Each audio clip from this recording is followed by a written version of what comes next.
Perkenalkan, nama saya Ali Gimaran Forezia. Saya dari kelas 10-7. Di sini saya akan melakukan remedial PPKN. Saya akan menjelaskan tentang Panitia 9 dan Mukadimah Dasar Negara.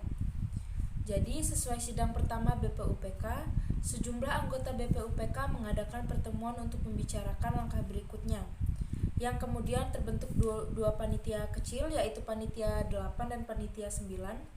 Panitia 8 ini terdiri dari Soekarno sebagai ketuanya, lalu ada Ki Bagus Hadikusumo, Wahsyid Hasyim, Muhammad Yamin, Sutarjo, Maramis, Otto Iskandar, dan Muhammad Hatta. Jadi, Panitia 8 ini bertugas untuk mengumpulkan berbagai usulan para anggota untuk kemudian dibahas pada sidang berikutnya.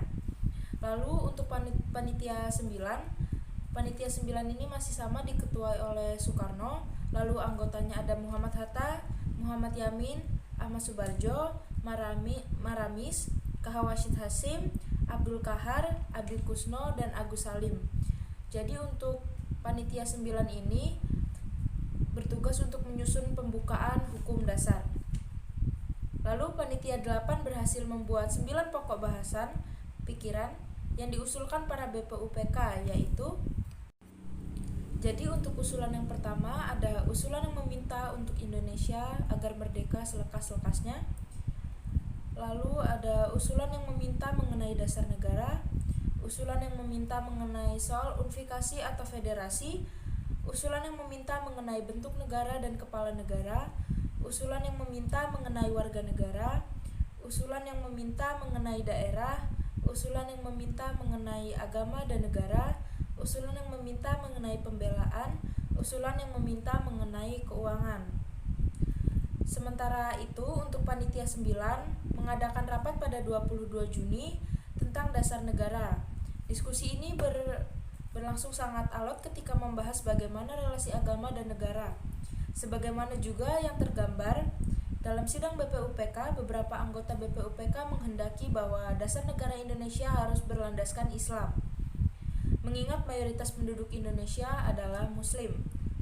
Tetapi, sebagian kelompok lain menolak menjadikan agama sebagai dasar negara. Bahkan Muhammad Hatta, Supomo, Insinyur Soekarno mengusulkan pemisahan agama dan negara. Lalu ada Piagam Jakarta dan upaya kompromi. Salah satu topik dari 9 pokok bahasan yang sangat alot pembahasannya adalah soal hubungan agama dan negara, dengan mengacu kepada seluruh masukan para anggota BPUPK, terutama pidato Soekarno yang secara gamblang menjelaskan dasar negara. Akhirnya disepakatinya rancangan Dasar Indonesia Merdeka yang diberi nama oleh Soekarno sebagai Mukadimah.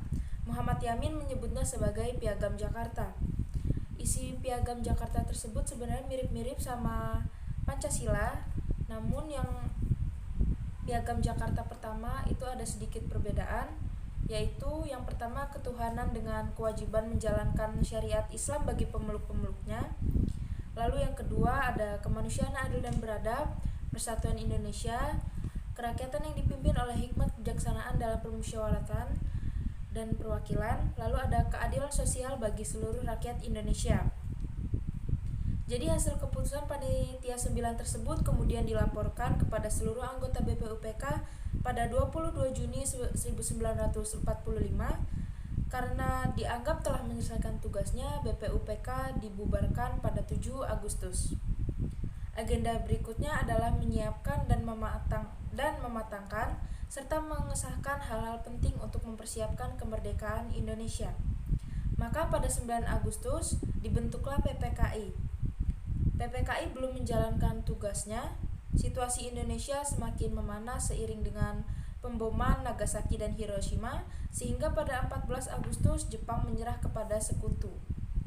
Seiring dengan terjadi kekosongan kekuasaan, sehingga situasi tersebut dimanfaatkan oleh pendiri bangsa untuk mempercepat kemerdekaan Indonesia. Akhirnya Indonesia diproklamasikan oleh Soekarno-Hatta pada 17 Agustus 1945. Sehari setelah proklamasi kemerdekaan 8 Agustus 1945, PPKI melaksanakan sidang. Dalam sidang inilah peristiwa penghapusan 7 kata dalam Piagam Jakarta itu terjadi.